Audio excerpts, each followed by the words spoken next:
creaste con tu gran poder. Solo en ti está la vida, solo en ti yo viviré. Roca que me da refugio, solo en ti yo confiaré. Me proteges como escudo, solo a ti yo adoro.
Señor reina en su majestad, poderoso es nuestro Dios, el camino y la verdad. Solo Cristo es el Señor, reina en su majestad, poderoso es nuestro Dios, el camino y la verdad. Solo Cristo es el Señor, reina en su majestad, poderoso es nuestro Dios.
El centro de mi adoración. Tú eres la vida que late en mi interior, tú mi esperanza, tú mi confianza y alabanza, mi paz y mi casa. Solo en ti, Cristo, encuentro libertad. Solo en tu palabra identidad. Tú eres mi amigo, tú eres mi Padre. Siempre estás conmigo, mi Dios admirable.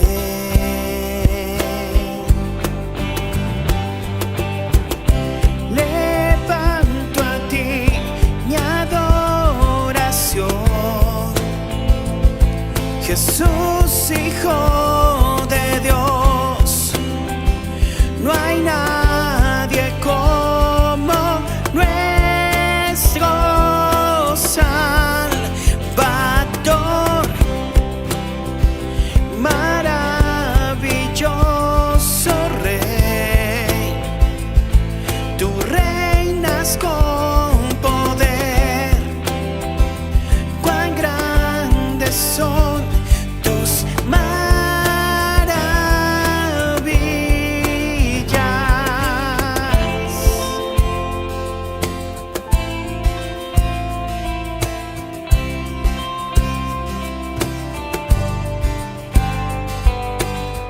No hay nadie como tú, no hay nadie como tú, no hay nadie como tú. No hay nadie como tú, no hay nadie como tú, no hay nadie como tú. No hay nadie como tú, no hay nadie como tú, no hay nadie como tú. Tú eres el centro de mi adoración.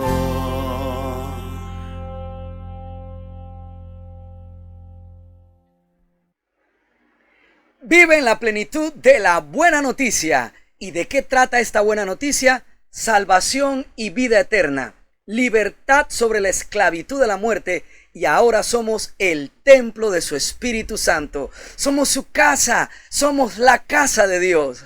Así es.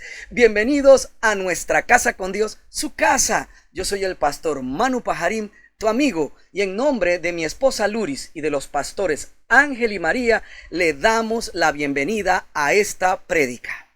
Hoy continuaremos con nuestra serie La nueva criatura sí puede hacer la voluntad de Dios, y hablaremos exclusivamente sobre la voluntad de Dios de amarlo a Él y a los demás como prueba fehaciente de que el Señor vive en nosotros. El sacrificio de Cristo en la cruz señala el camino de amor que debemos darnos unos a otros como creyentes nacidos de nuevo. Un camino opuesto a la incapacidad que teníamos de tratar con honor a las personas que nos lastimaban e incluso a los que vivían en casa con nosotros. Es que la nueva criatura es capacitada a diario por el Espíritu Santo para no perder el camino en respetar y considerar a los demás como dignos y valiosos, tal como lo hace Dios. Un camino que perdió a Adán al desobedecer a Dios y lo incapacitó en considerar a los demás como a sí mismo.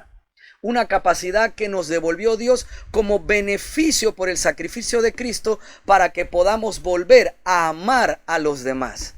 Al verlos de forma digna y honorable, volveremos a practicar ese amor al cual fuimos diseñados para vivir. Un camino que siempre nos llevará a vivir de forma recta y con paz en nuestro interior, sin pecar contra los demás, porque ahora, gracias al sacrificio de Cristo en la cruz, nosotros, la nueva criatura, sí podemos hacer la voluntad de Dios de amarlo a Él y a nuestro prójimo.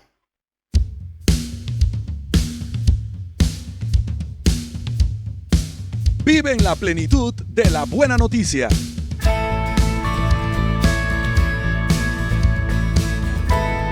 Somos la Iglesia Cristiana Nuestra Casa con Dios.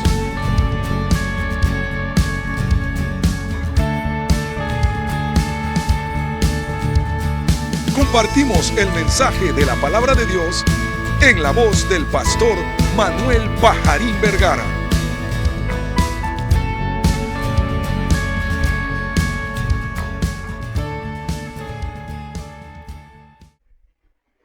Nuestra meta es amar a Dios sobre todas las cosas. Es que amar a Dios es un enorme beneficio para quien lo hace, porque estaremos movidos a poner ese amor por Dios también en los demás. Y al poder amar a otros, perdonaremos más, heriremos menos y tendremos más armonía. Y es que si no demostramos amor hacia el prójimo, hacia nuestros hermanos en la fe, ¿cómo podemos decir que amamos a Dios? Muchos pensamos que una vez que aceptamos a Cristo como Salvador y Señor, inmediatamente lo amamos a Él. Y le pusimos por nombre a esto, en algo que está en la Biblia, el primer amor. Y los creyentes más experimentados, cuando ven a los nuevos creyentes como voluntarios para todo y dispuestos a entregarse al trabajo para beneficio de los demás, siempre dicen, es que está en el primer amor. Y es que pensamos que una vez que aceptamos a Cristo como Salvador y Señor, inmediatamente lo amamos a Él. Pero esto no es necesariamente así. Cuando empezamos a tener roces con otros hermanos y vivir situaciones no tan agradables con alguno que otro creyente, es que se pone a prueba si amamos o no a Dios. Repitiendo entonces, ¿cómo se pone a prueba nuestro amor por Dios? Probando si amamos a nuestros hermanos creyentes. Dice en la primera epístola del apóstol Juan, en el capítulo 4, desde el verso 20, lo siguiente. Si alguien dice, amo a Dios, pero odia a otro creyente, esa persona es mentirosa, pues si no amamos a quienes podemos ver, ¿cómo vamos a amar a Dios a quien no podemos ver? Y Él nos ha dado el siguiente mandato. Y cuando dice Él, está hablando de Dios. Y Él nos ha dado el siguiente mandato. Los que aman a Dios deben amar también a sus hermanos creyentes. Y aquí vemos expresa la voluntad de Dios de que lo amemos a Él y que por ende, ergo, en consecuencia, valga la redundancia, de amarlo a Él, también debemos amar a nuestros hermanos creyentes. Es por eso que no pusimos como primera verdad de la voluntad de Dios el que lo amáramos a Él sobre todas las cosas. Porque ese amor por nuestro Dios se va desarrollando en la interacción con su Espíritu Santo mientras nos ayuda y capacita para hacer la voluntad de Dios. Todos los creyentes llegamos a un punto decisorio donde definimos si lo obedecemos y lo seguimos a Él a toda costa o si nos separamos de Dios. En ese punto en esa disyuntiva, en ese punto vamos adquiriendo el conocimiento de lo que cuesta seguir a Cristo y por ende amarlo. En esos momentos es cuando nuestra fe, voy a decirlo de esta forma, en esos momentos de prueba es cuando nuestra fe nos facilita el decidir amar a Dios, no por lo que puede hacer por nosotros, sino por lo que ya hizo por nosotros. Nos amó, nos salvó y nos hizo sus hijos. Dice en esa misma epístola primera de Juan, en el mismo capítulo 4, ahora unos versos arriba, leemos desde el versículo 7 lo siguiente, sustentando lo que estamos diciendo. Queridos amigos, escribe el apóstol Juan, queridos amigos, sigamos amándonos unos a otros, porque el amor viene de Dios. Todo el que ama es un hijo de Dios y conoce a Dios. Voy a repetirlo. Todo el que ama es un hijo de Dios y conoce a Dios. Hago una pausa corta. Significa, y hermano, no sé, y amigo que me está escuchando, me está viendo, por favor no se enoje conmigo. Es muy difícil lo que voy a decir. ¿Se prepara? ¿Está listo para recibirlo? Póngase el cinturón de seguridad, ¿ok? Porque viene el impacto. Antes de recibir a Cristo, nosotros no sabíamos amar. Nuestro amor no es exactamente el amor concebido por Dios. Así es. Nuestra manera de amar es una manera egoísta, es incompleta. Es una manera de amar que está esperando algo recíproco. ¿Ok? Así es que mira lo que dice aquí. Vuelvo al verso 7. Todo el que ama, refiriéndose ahora a la verdad de ese amor completo de Dios en nosotros, ya funcionando. Dice, todo el que ama es un hijo de Dios y conoce a Dios. Así es que para amar de la manera correcta, debo conocer a Dios y ser ya un hijo de Dios. Verso 8. Pero el que no ama no conoce a Dios, porque Dios es amor. Dios mostró cuánto nos ama al enviar a su único Hijo al mundo para que tengamos vida eterna por medio de él. En esto consiste el amor verdadero. No en que nosotros hayamos amado a Dios, sino en que Él nos amó a nosotros y envió a su Hijo como sacrificio para quitar nuestros pecados. En otras versiones dicen que Él nos amó primero. Y es por esto que no pusimos como primer punto en la voluntad de Dios, de lo que hemos compartido hasta ahora, que lo amáramos a Él sobre todas las cosas. No fue nuestra primera verdad. Recuerda, no empezamos por esa, empezamos porque que seamos corregibles. No pusimos de que lo amáramos a Él como la primera meta de la voluntad. Es que, escuche, nosotros necesitamos conocer primero a Dios para amarlo de verdad. Esa forma de amor que nos vende Hollywood, que nos vendieron en el siglo XIX con el romanticismo, ese amor a primera vista que nosotros siempre vemos como amor, no es necesariamente el amor verdadero. De hecho, amamos realmente a la persona solo cuando conocemos a la persona. Por eso necesitamos conocer primero a Dios para amarlo de verdad. Y este conocimiento consiste en que Dios nos amó tanto que dio en sacrificio para quitar nuestros pecados a su único Hijo Jesucristo. Voy a repetirlo nuevamente porque no lo dije bien. Y este conocimiento, el conocimiento que nos ayuda para amar a Dios de verdad, y este conocimiento consiste en que Dios nos amó tanto que dio en sacrificio para quitar nuestro pecado a su único Hijo Jesucristo. Hoy compartiremos, qué hermosa verdad, ¿cierto? Hoy compartiremos la verdad número 9 de la voluntad de Dios en nuestro listado, de la voluntad de Dios para nosotros, su iglesia. Repasaremos entonces primero las 8 verdades que hemos visto juntos hasta ahora. Vimos como número 1 de las verdades de la voluntad de Dios que seamos corregibles, que nos dejemos guiar por el Espíritu Santo, que el Espíritu Santo pueda dar su fruto dentro de nosotros, que no adoptemos los ritos, observancias ni exigencias de la ley de Moisés, que seamos libres de la esclavitud del pecado, que seamos esclavos de la vida recta, que entreguemos nuestros cuerpos en sacrificio vivo a Dios.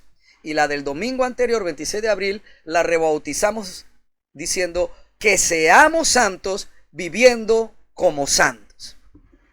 Así es. Entonces hoy compartiremos en este listado, para nosotros ya estaremos listos para compartir la verdad número 9, que lo amemos a Él y a Cristo sobre todas las cosas y amemos a los demás como a nosotros mismos.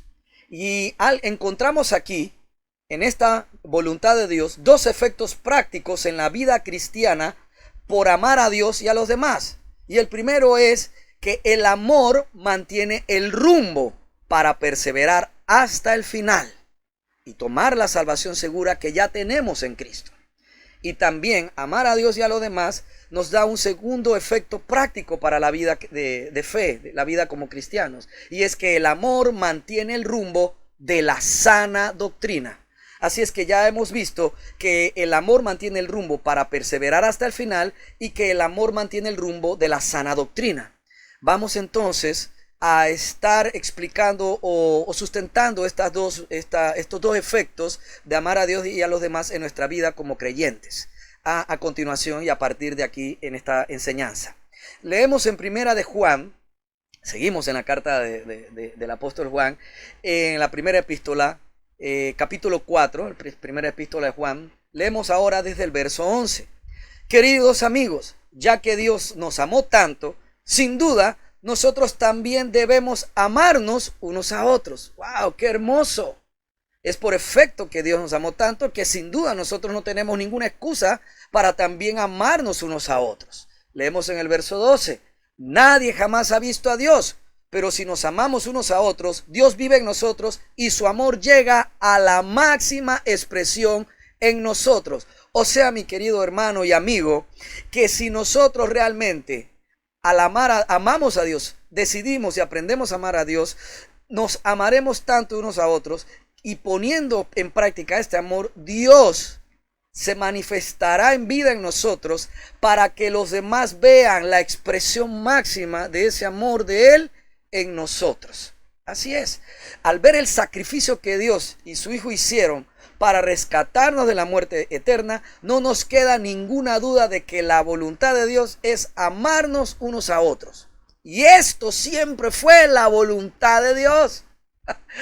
Que nos amemos unos a otros. Disculpe, es que me emociona porque yo mismo fallo en esto. Con mi carácter, a veces me enojo o con facilidad por cosas que me parecen injustas con hermanos en la fe y con gente afuera. Me pasaba con jefes y compañeros de trabajo, y en la actualidad me pasa con colegas en algunas ocasiones y con clientes, porque no es fácil, y también con hermanos en Cristo. Pero la voluntad de Dios siempre fue que nos amáramos unos a otros. Esto es bueno para nosotros. Y Jesús le recuerda esta voluntad de Dios expresada en la ley de Moisés en Levítico 19 y 18 a un grupo de fariseos que lo atacaron doctrinalmente. Leemos en el Evangelio de Mateo, en el capítulo 22, desde el verso 35, lo siguiente. Uno de ellos, experto en la ley religiosa, está hablando de los fariseos, intentó tenderle una trampa con la siguiente pregunta. Maestro, ¿cuál es el mandamiento más importante en la ley de Moisés? Jesús contestó: ama al Señor tu Dios con todo tu corazón, con toda tu alma y con toda tu mente. Este es el primer mandamiento y el más importante. Y aquí me detengo y le digo, querido hermano, en el siguiente versículo, en el 39, empieza el evangelio del nuevo pacto de la gracia de Dios en nosotros. Así es, lo que llamamos la ley de Cristo. Y vamos aquí entonces al verso 38 para que lo veamos nuevamente. Este es, refiriéndose al 37 de ama al Señor tu Dios con todo tu corazón, con toda tu alma y con toda tu mente. Este es el primer mandamiento y el más importante. Y dice en el 39, en la gracia de Cristo hay un segundo mandamiento que estaba escrito en Levítico 19:18. Hay un segundo mandamiento que es igualmente importante. Ama a tu prójimo como a ti mismo. Toda la ley y las exigencias de los profetas se basaban en estos dos mandamientos. Amén. Y es Pablo, el apóstol, que yo tanto amo, uno de mis héroes de la fe. El apóstol Pablo sustenta esta verdad años después en la carta a los romanos, en lo que nosotros llamamos el capítulo 13. Leemos desde el verso 8.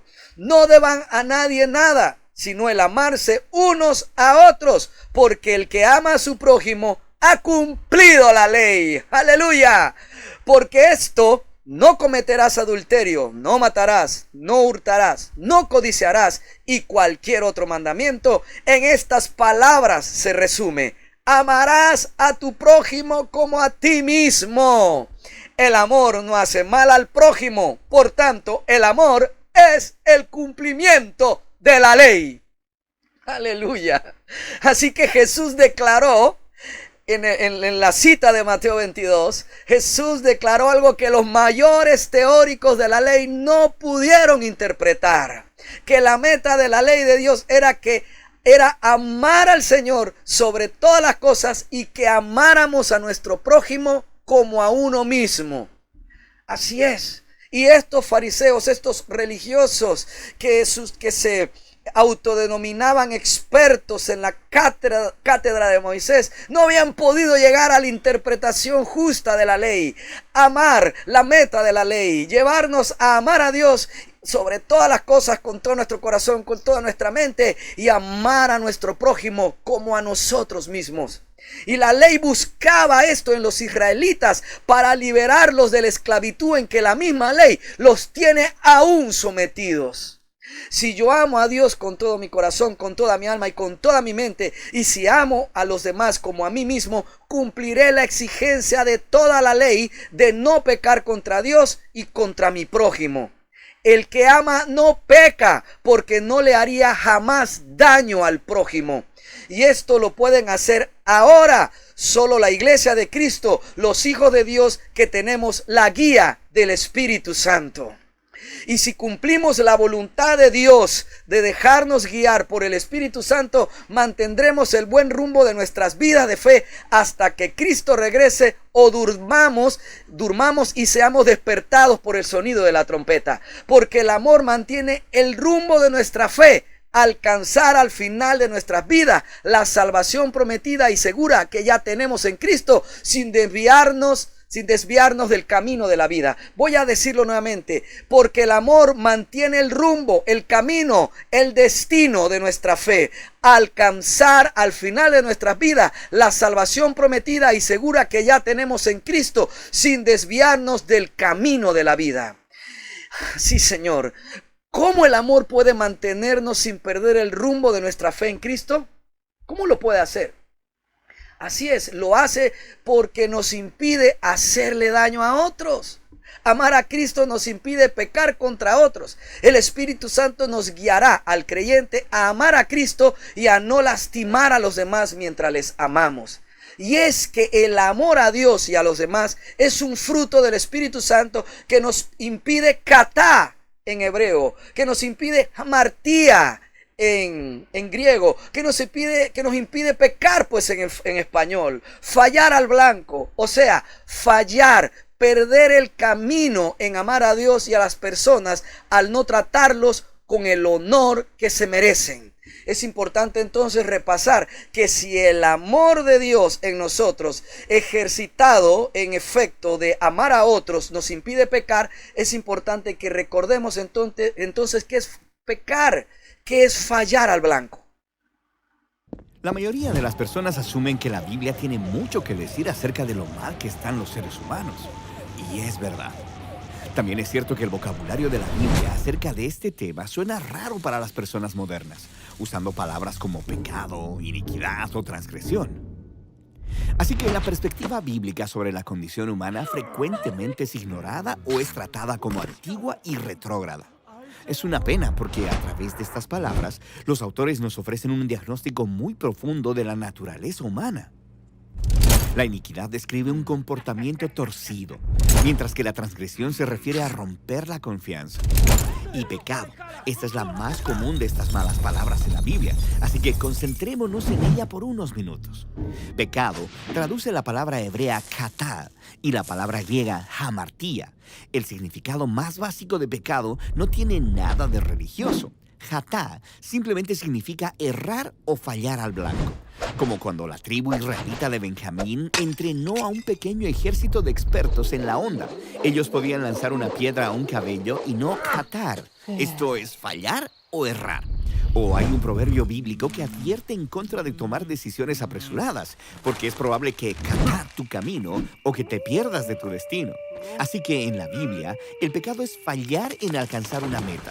Pero, ¿cuál es la meta? Bueno, en la primera página de la Biblia aprendemos que cada humano es imagen de Dios, un ser sagrado que representa al Creador y que es digno de respeto. Así que en esta manera de ver el mundo, el pecado es fallar en amar a Dios y a los demás, al no tratarlos con el honor que merecen. Puedes ver esta idea en el famoso código de conducta que se le da a los israelitas, los 10 mandamientos. La mitad de ellos identifican las maneras en las que puedes fallar en amar a Dios y la otra mitad enumera las maneras en las que puedes fallar en amar a las personas. Y el hecho de que ambos tipos de fracasos se combinen muestra que fallar en honrar a Dios está profundamente conectado con fallar en honrar a las personas. Esta es la razón por la que en la Biblia, pecar contra las personas es pecar contra Dios. Como cuando José se niega a acostarse con la esposa de Potifar, él dice, ¿cómo podría pecar contra Dios? En la mente de José, fallar en honrar a un ser humano hecho la imagen de Dios es fallar en amar a Dios. Así que el pecado es fallar en ser un humano verdadero. Pero hay más. Algo fascinante acerca del pecado en la Biblia es que la mayoría del tiempo en que las personas están fallando, o no lo saben, o peor todavía, piensan que lo están haciendo bien, como cuando Faraón quiere fortalecer la economía de Egipto y proteger su seguridad nacional. En su mente, esto justifica el esclavizar a los israelitas. Él piensa que es algo bueno y está totalmente inconsciente de que es un total fracaso. O cuando el rey Saúl está persiguiendo a David en el desierto intentando matarlo. Él piensa que está trayendo un criminal a la justicia, hasta que se da cuenta de que él mismo es el corrupto y dice: he pecado, yo soy el fracasado. Así que el pecado es más que simplemente hacer cosas malas. Describe qué tan fácilmente nos engañamos a nosotros mismos y creamos fantasías para redefinir nuestras malas decisiones como si fueran buenas. Entonces, ¿por qué son los seres humanos tan malos jueces entre el fracaso y el éxito moral? Bueno, la primera aparición de la palabra pecado en la Biblia nos ofrece un vistazo a la respuesta. Están estos dos hermanos, Caín y Abel. Sus padres acaban de caer en esta enorme tentación de redefinir lo bueno y lo malo según su propia sabiduría. Y ahora Caín se enfrenta a una decisión similar. Está celoso y enojado de que Dios ha favorecido a su hermano. Así que Dios le advierte: si no eliges lo bueno, Catá está a la puerta. Te desea, pero puedes dominarlo. Así que en esas historias el pecado o el fracaso moral se ilustra como un animal salvaje y hambriento que quiere consumir a los humanos. Y sabemos cómo termina esa historia. La Biblia intenta decirnos que el comportamiento humano fallido, nuestra tendencia a engañarnos a nosotros mismos, llega hasta lo profundo. Está anclada en nuestros deseos e impulsos egoístas que nos obligan a actuar en nuestro propio beneficio a costa de otros. Y esto lleva a una reacción en cadena de relaciones rotas. Es por esto que en el Nuevo Testamento, el apóstol Pablo describe hamartía como un poder o fuerza que gobierna a los humanos. En sus palabras, somos esclavos del pecado. Incluso él dice: el pecado vive en nosotros para que hagamos las cosas que no queremos hacer. Así que con la palabra pecado, los autores bíblicos están ofreciendo una sólida descripción de la condición humana. Es fracasar en ser humanos que aman completamente a Dios y a los demás. Es nuestra incapacidad para juzgar si estamos teniendo éxito o fallando. Y es ese impulso profundo y egoísta que motiva a muchos de nuestros comportamientos.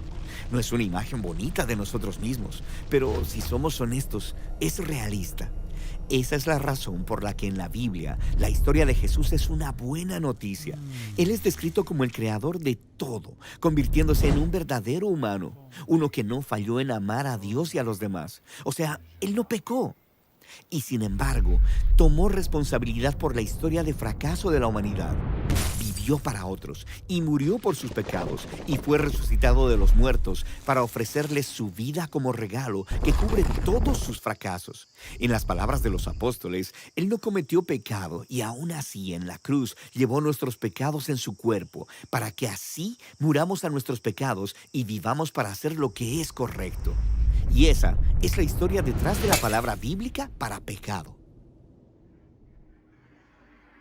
Hermosa explicación la que nos hacen los hermanos del proyecto Biblia. Así es.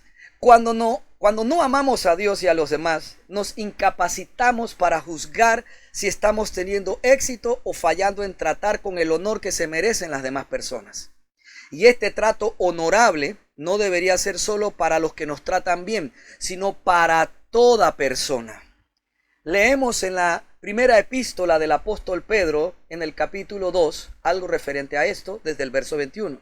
Pues Dios los llamó a hacer lo bueno, aunque eso signifique que tengan que sufrir, tal como Cristo sufrió por ustedes. Él es su ejemplo y deben seguir sus pasos. Y aquí entonces hago un alto, mis queridos hermanos, porque no queremos sufrir. Entonces queremos venganza. Y la gente siempre anda diciendo por ahí, los escucho a los hermanos: mía es la venganza, dice el Señor. Pero hay que leer bien a Pablo cuando habla de esto. No llegamos inmediatamente, en toda ocasión, en toda ofensa, a pensar así. Yo lo invito a usted y a mí a que le permitamos a la guía del Espíritu Santo, voluntad de Dios, ya explicada aquí, que nos guíe y nos cierre la boca. Nos impida, se lo digo yo por experiencia, que he metido la pata muchísimas veces por dejarme explotar. Vengo de una familia que es así, no solo es extrovertida, sino que es una familia también que no tenemos filtro. Y eso no está bueno. Está bien desde la parte de que somos honestos y bueno, y en realidad nosotros expresamos cómo nos sentimos. Mi familia, lo que usted ve, esto es lo que somos. Regularmente tratamos de no ocultar nada y eso también, por otro lado, nos impide en muchas ocasiones esperar a la obra del Espíritu Santo, porque entonces decimos cosas que a veces no deberíamos decir. y ofendemos a los demás. Y en cuanto a que nos ofendan, hermanos, Dios nos llamó a hacer lo bueno, aunque eso signifique que tengamos que sufrir. Así es, a quedarnos callados, a soportar el agravio, tal como Cristo sufrió por nosotros. Él es nuestro ejemplo y debemos seguir sus pasos. Y esto es prueba del amor en ejercicio de Dios en nosotros, por nuestros hermanos en Cristo, por las personas que nos rodean y por nuestro amado y Salvador Señor Jesucristo. Volvemos a la primera epístola de Pedro, capítulo 2, ahora desde el verso 22. Él, hablando de Cristo, nunca pecó y jamás engañó a nadie. No respondía cuando lo insultaban. Ay Dios, ayúdame, ayúdanos. No respondía cuando lo insultaban, ni amenazaba con vengarse cuando sufría. Dejaba su causa en manos de Dios, quien siempre juzga con justicia. Me detengo un momento aquí, mi querido hermano. Y cuando el apóstol Pedro habla de esto, no está diciendo que va a descender fuego del cielo y consumir a tus enemigos. Nosotros ya no tenemos enemigos en la carne. Así es, mi hermano. Nuestros enemigos son espirituales y ya están derrotados. Por lo cual nosotros no estamos en una lucha, amado hermano, en una guerra de ofensiva, sino de defensiva, porque ya nos dieron la posición de victoria en Cristo Jesús. Lo que necesitamos es resistir para que el enemigo no retome el terreno que Dios en Cristo ya ganó a favor nuestro, dándonos la posición de hijos de Dios, sentados en este momento ya en lugares celestiales juntamente con Cristo. Así es que cuando habla el apóstol Pedro de que dejemos nuestra causa en manos de Dios, que siempre juzga con justicia, está hablando de misericordia primeramente. Y sigo en el verso 24. Él mismo, sigue hablando de Cristo, cargó nuestros pecados sobre su cuerpo en la cruz para que nosotros podamos estar muertos al pecado y vivir para lo que es recto. Aleluya, porque ahora somos esclavos de la vida recta, que también es una voluntad de Dios que ya explicamos aquí. Leo de nuevo. Él mismo cargó nuestros pecados sobre su cuerpo en la cruz para que nosotros podamos estar muertos al pecado y vivir para lo que es recto. Por sus heridas ustedes son sanados. Y a mí me gustaría que usted me permitiera una licencia literaria en este momento. Así es, me gustaría que quitáramos la palabra pecado de lo que acabamos de leer, de estos versículos que escribió el apóstol Pedro, y leamos este pasaje de la Biblia, quitando la palabra pecado e incorporando el significado real de hamartía o de katá o pecado dentro del mensaje del pasaje en esta carta de Pedro. ¿Me permite la licencia? Bueno, usted no va a poder decirme que no desde allá, así que yo ya lo hice y lo voy a leer. Abra su mente y su corazón. Espíritu Santo, ayúdame a que se internalice tu amor y tu verdad en mí cada día. Leemos haciendo el cambio, ¿no? Dice: pues Dios los llamó a hacer lo bueno, aunque eso signifique que tengan que sufrir, tal como Cristo sufrió por ustedes. Él es su ejemplo y deben seguir sus pasos. Él nunca perdió el camino para darle honor a Dios y a los demás, y jamás engañó a nadie. No respondía cuando lo insultaban, ni amenazaba con vengarse cuando sufría. Dejaba su causa en manos de Dios, quien siempre juzga con justicia. Él mismo cargó sobre su cuerpo en la cruz nuestro trato deshonroso hacia el prójimo por nuestra falta de amor a Dios y a los demás, para que nosotros no vivamos fallándole a Dios y a los demás y poder vivir para lo que es recto. ¡Qué hermoso!, ¿verdad? Así es. Hoy acabo de decirlo como lo dice Bolonchina en sus clases. Qué hermoso, ¿verdad? Si me dejo guiar por el Espíritu Santo, se producirá en mí su fruto y no perderemos el camino en darles el honor que se merecen. No fallaremos en amar a los demás en todo tiempo, en amar a Dios en todo tiempo. Y cuando amamos a los demás, se cumple la ley de Dios en nosotros. Cuando amamos a los demás, se cumple la ley de Dios en nosotros. El rumbo de nuestra fe es no fallar en darle el lugar de honor a Dios en nuestras vidas. Lo digo de nuevo, el rumbo de nuestra fe es no fallar en darle el lugar de honor a Dios en nuestras vidas. El rumbo de nuestras vidas es no fallar en darle el trato de honor que merecen todos los demás. La voluntad de Dios es que nos dejemos enrumbar por el Espíritu Santo y que el Espíritu Santo pueda dar su fruto dentro de nosotros para que amemos a Dios y amemos a los demás como a nosotros mismos. El amor nos mantendrá sin perder este rumbo. ¿Cuál es este rumbo? Perseverar en la fe hasta el final y evitando hacerle daño a los demás en este camino de fe y perseverancia. Así es, no perderemos a causa de amar el rumbo de nuestra vida de fe. Y el amor no solo nos ayuda a no perder el rumbo en perseverar correctamente en nuestra fe hasta el final de nuestras vidas, sino que el amor también nos ayuda a mantener el rumbo de la sana doctrina. Leemos en el Evangelio de Juan, no las epístolas, leemos en el Evangelio de Juan, capítulo 15, desde el verso 9.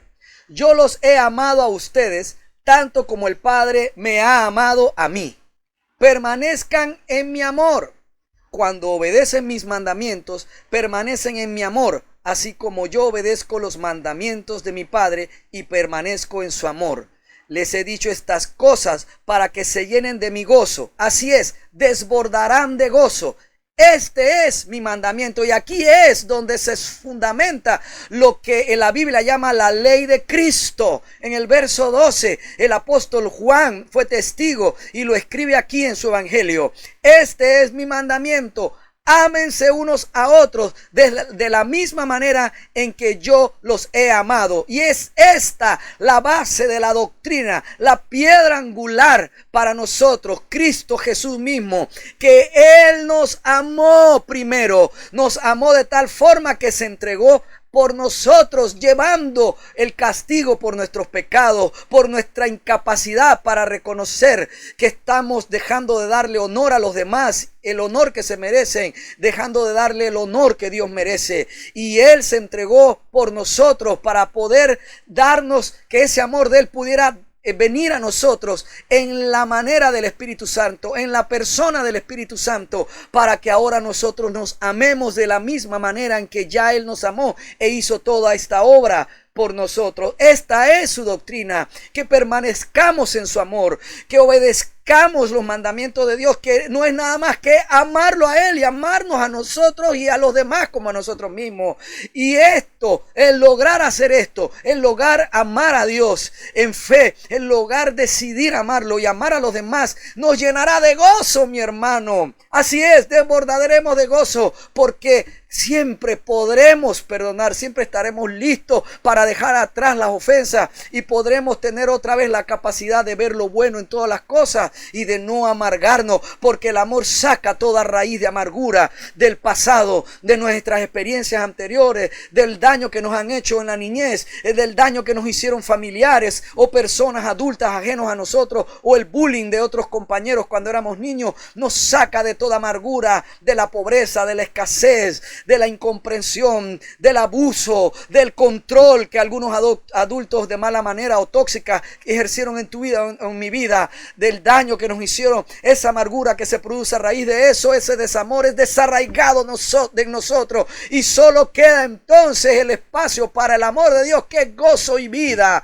Así es, mis queridos hermanos, porque la sana doctrina nunca se apartará de Cristo, porque Cristo es la manifestación del amor de Dios para nosotros, así como Cristo es el fin de la religiosidad, porque Cristo viene a destruir toda fuente de religión que pone a otra cosa en el centro de la fe, otra cosa que no es Cristo. Llámese el templo, llámese a un apóstol o pastor o profeta o evangelista o maestro, o a ti o a mí como el centro, o incluso la religión pone también en muchas ocasiones a la grey, a los hermanos, a nosotros, nos pone como el centro de esta adoración en la iglesia. No, Cristo es el fin de todo esto, porque la voluntad de Dios es que Cristo sea el centro de su iglesia, porque Cristo es la manifestación de su amor, y solo en Cristo es que nosotros podemos alcanzar el conocimiento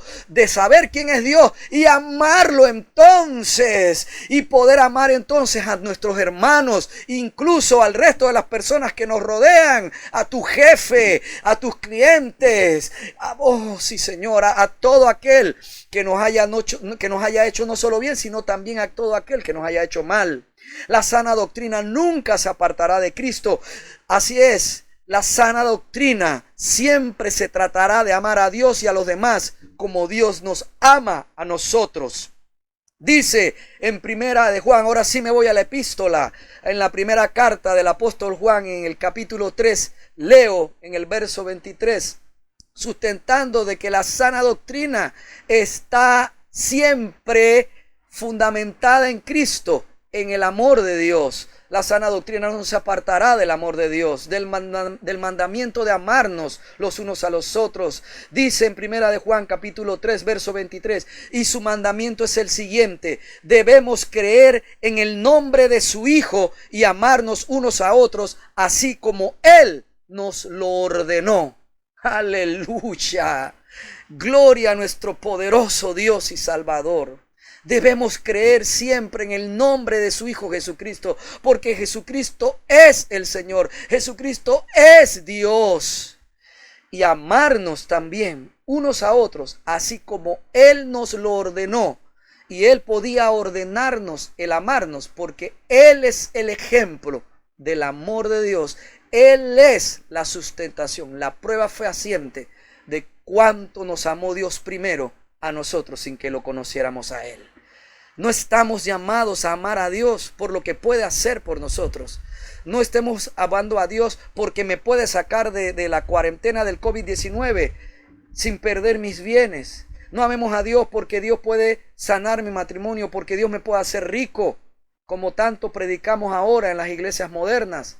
No amemos a Dios porque Dios puede sanarme de una enfermedad. No amemos a Dios porque Dios puede hacer que mis hijos salgan de droga, adicción, de otros caminos que no son el camino de salvación y vengan al camino de vida. No amemos a Dios por lo que puede darme.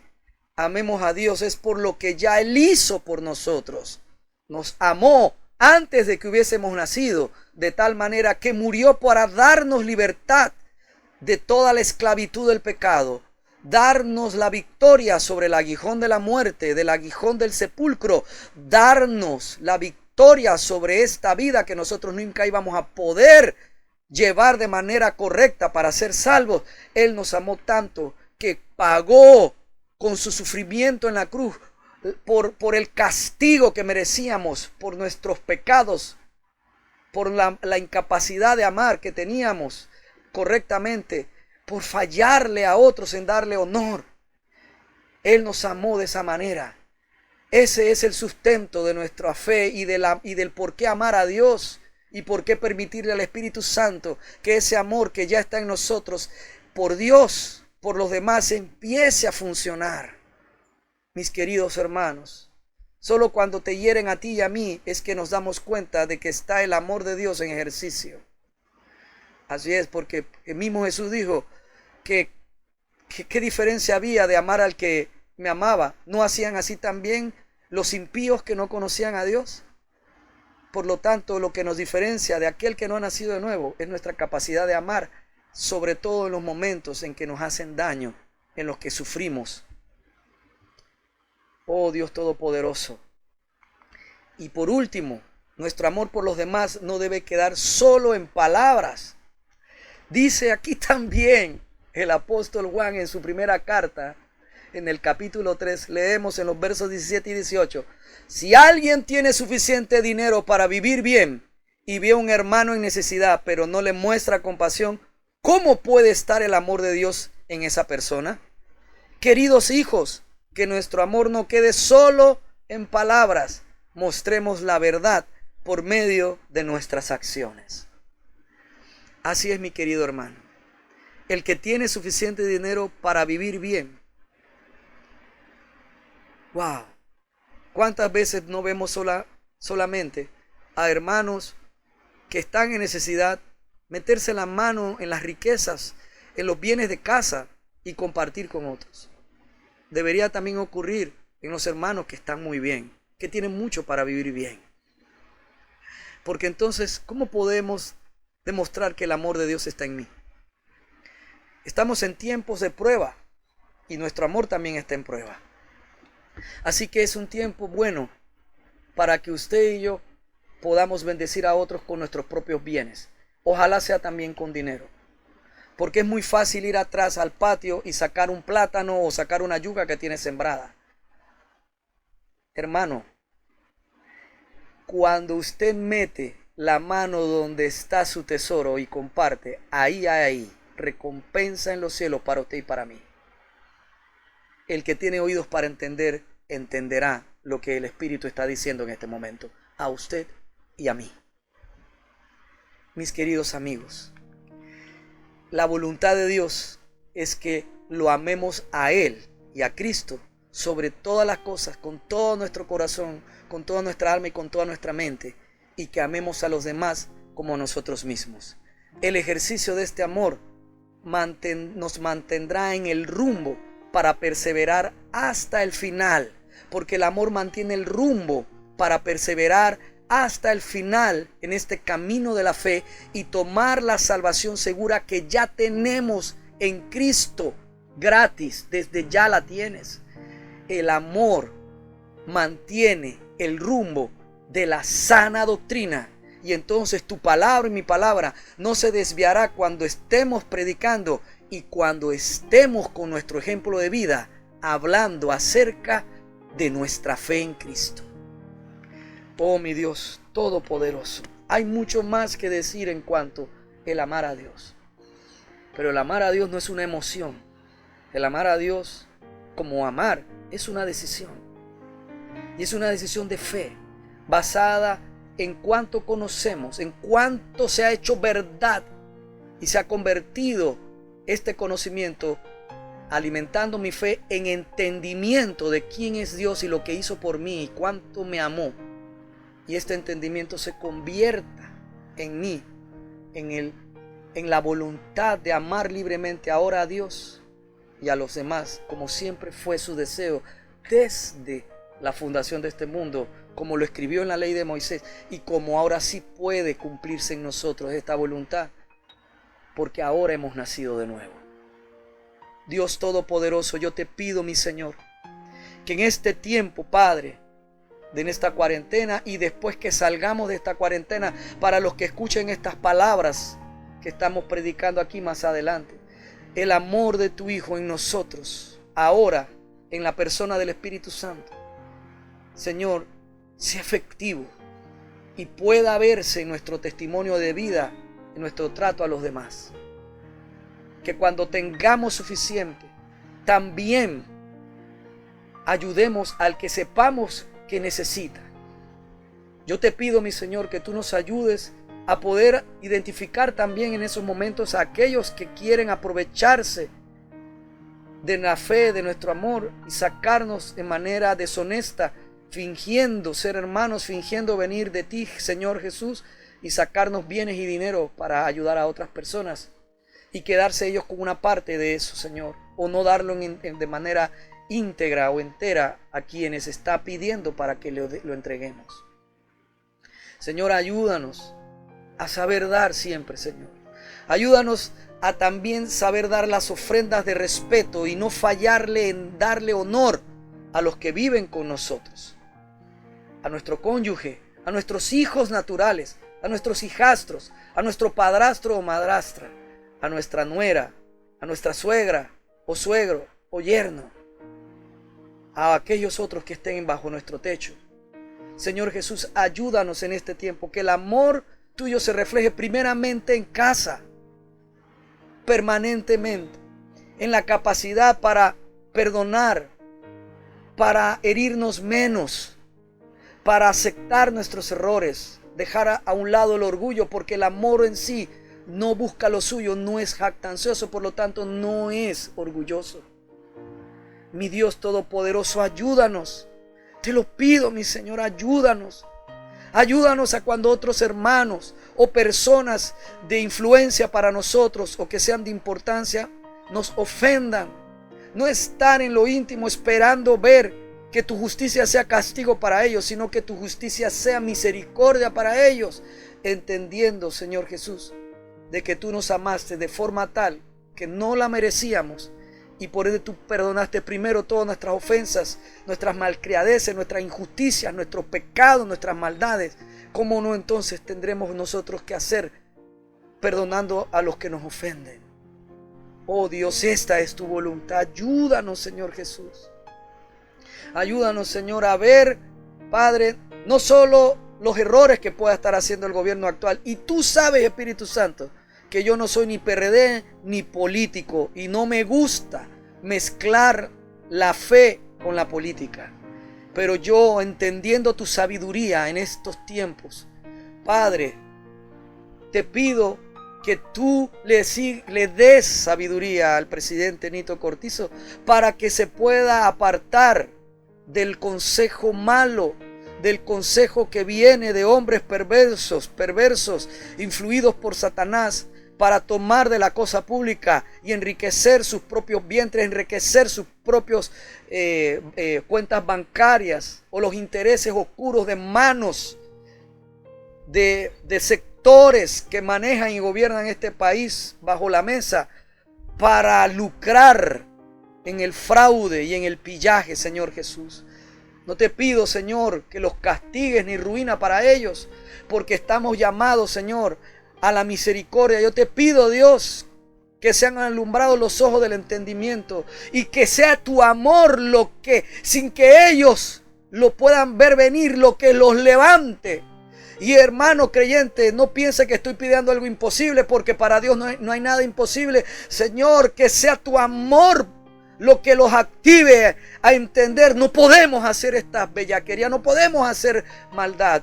Y danos a nosotros la capacidad no solo de ver lo malo, sino también de tener gratitud en lo poco que nos puedan dar, Señor, porque el que es agradecido en lo poco está listo para que tú lo pongas en lo mucho también, Dios Todopoderoso.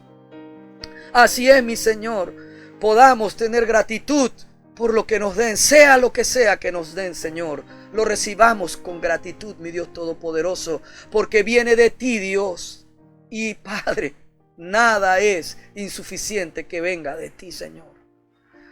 Oh, mi Dios Todopoderoso. Por eso el apóstol Pablo podía estar gozoso y agradecido, viviendo con hambre, viviendo, Señor, con escasez. Dios, que este amor nos ayude, Señor, a clamar por este gobierno para que pueda hacer las cosas bien, para que pueda hacer las alianzas correctas y no se desvíe. Y no participemos nosotros en actos de violencia contra personas que no tienen la culpa de nuestra necesidad y que no son la solución para nuestra necesidad. Ayúdanos, Espíritu Santo, en tu amor a saber esperar, a esperar un poco más, porque ya tu ayuda está aquí pronto para nuestro alcance, mi Dios, y saldremos en ti porque tú nos amas. Saldremos íntegros, saldremos con cabalidad, completos en esta prueba de fe que produce paciencia en nosotros, que produce amor en nosotros. Saldremos completos de esta situación y de toda situación que estemos viviendo, refiriéndome a aquellos que vean años después esta prédica. Dios Todopoderoso, Señor, en tu amor es que queremos vivir. Queremos amarte, Señor, a ti. Padre, decidimos amarte a ti. Decidimos vivir en el amor hacia los demás, como es tu voluntad, Señor. Como es tu obra en Cristo para nosotros, mi Dios Todopoderoso. Tú cumples esta voluntad de nosotros, porque ahora nosotros, tu iglesia, la novia de Cristo, tu nueva criatura, sí puede hacer tu voluntad de amarte a ti y de amar a los demás. El Señor ya te ha bendecido. Jehová ya te ha guardado. Jehová ya hizo resplandecer sobre ti su rostro y tuvo sobre ti misericordia en el sacrificio de Cristo. Jehová, en la resurrección de su Hijo, alzó ya sobre ti su rostro y en Cristo puso en ti, nos regaló a ti y a mí su paz por medio de Cristo. para que tú y yo seamos llenos del conocimiento de su voluntad en toda sabiduría e inteligencia espiritual, para que tú y yo andemos como es digno del Señor, agradándole en todo y llevando fruto en toda buena obra y creciendo cada día más en el conocimiento pleno de Dios y de nuestro Señor Jesucristo, para gloria del Dios Padre, para gloria de Cristo. Amén y amén. Gracias, mis queridos hermanos. Gracias por haber escuchado toda esta palabra, todo este mensaje. Permitámosle al Espíritu Santo que el amor de Dios dé su fruto en nosotros cada día y venza nuestro carácter y nuestras inconsistencias y nuestras fisuras en la fe y al hombre viejo que ya está muerto en nosotros. Permitámosle al Espíritu Santo que su obra redentora sea completa en el amor de Dios en nosotros, hacia Él y hacia los demás. Esta es nuestra casa con Dios, tu casa, y yo soy el pastor Manu Pajarín, tu amigo.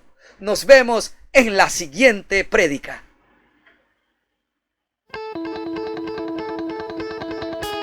Muchas gracias por escuchar todo el mensaje. Rogamos a nuestro Señor Jesucristo que sea de bendición para tu vida. Recuerda, lee tu Biblia y congrégate en una iglesia cristiana que predique que Jesucristo es el Señor y que también enseñe la libertad del nuevo pacto de la gracia de Dios por medio de la muerte y resurrección de nuestro Señor Jesucristo. La iglesia cristiana Nuestra Casa con Dios está ubicada en Panamá Oeste, Arraiján, Vista Alegre, vía Panamericana, en la Plaza Víctor, local número 12, frente a Cochés. Te damos gloria, todopoderoso eres tú, Señor. Te proclamamos, juntos declaramos nuestro gozo.